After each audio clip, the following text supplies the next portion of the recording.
সম্মানিত উপস্থিতি, এরপর বলছেন যে কেন এই হারাম উপার্জন বর্জন করতে হবে, হালাল ইনকাম করতে হবে। যে আল্লাহ রাব্বুল আলামিনের কাছে ৭০ বছরের ইবাদত কোনো কাজে আসবে না, তিনি কবুলই করবেন না যদি সেই ব্যক্তি হারাম ভক্ষণ করে। কেন? সেই ব্যক্তির সালাত, সিয়াম, দোয়া আল্লাহ কোনোটাই কবুল করবেন না। আল্লাহ রাসূল সাল্লাল্লাহু আলাইহি ওয়াসাল্লাম এক মুসাফিরের উদাহরণ দিচ্ছেন, বলছেন ইউতিলুস সাফার, তিনি সফরে দীর্ঘ একটা সময়ে বের হয়েছেন। আশআসা আকবার, তার চুলগুলো এলোমেলো হয়ে গেছে, তার শরীর যেন ধুলায় মলিন হয়ে গেছে।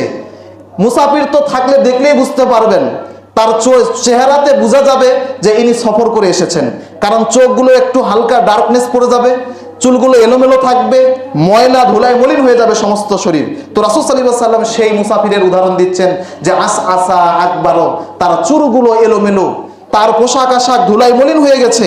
বলছে যে ইয়ামুদ্দু ইয়াদাইহি ইলাস সামা, কিন্তু আশ্চর্যের বিষয় হলো সেই ব্যক্তি আসমানের উপরে 2 হাত তুলে দিয়েছে আর আল্লাহর কাছে এই ফরিয়াদ করতেছে, ইয়া রব, ইয়া রব, আল্লাহুম্মা গফিরলি, আল্লাহ আমার এই ফরিয়াদ কবুল করুন, আমাকে ক্ষমা করুন, আমি অনেক গুনাহ করেছি গো আল্লাহ, আমি মুসাফির মানুষ। তুমি তো বলেছো যে মুসাফিরের দোয়া আল্লাহ কখনো ফেরত দেয় না, মাজলুমের দোয়া ফেরত দেয় না, এই 3 কোয়ালিটির মধ্যে এক কোয়ালিটি তো আমি পড়েছি গো আল্লাহ, এজন্য আজকে এই মুসাফির অবস্থায় তোমার কাছে 2 হাত তুলে তোমার কাছে সাহায্য চাচ্ছি, আল্লাহ আমার গুনাহগুলো তুমি ক্ষমা করে দাও। আর অঝোর জোরে কান্না করতেছে।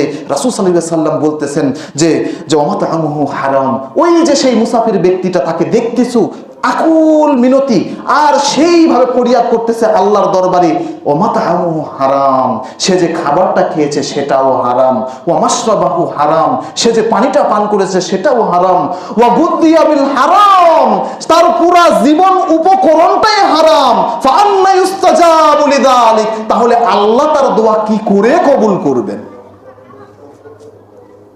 বুঝতে পারলেন হাদিসের মর্ম?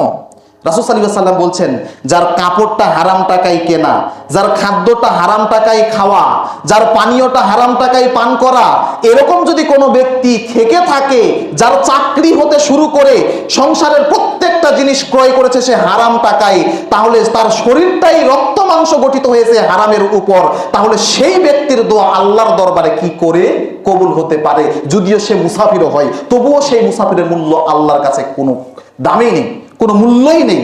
তার মানে বোঝা যাচ্ছে যে হারাম যদি কোনো ব্যক্তি ভক্ষণ করে, তাহলে সেই ব্যক্তির সালাত, সেই ব্যক্তির সিয়াম, সেই ব্যক্তির যাকাত কোনোটাই কাজে আসবে না যতদিন পর্যন্ত সেই হারাম থেকে নিজেকে বাঁচিয়ে রাখে।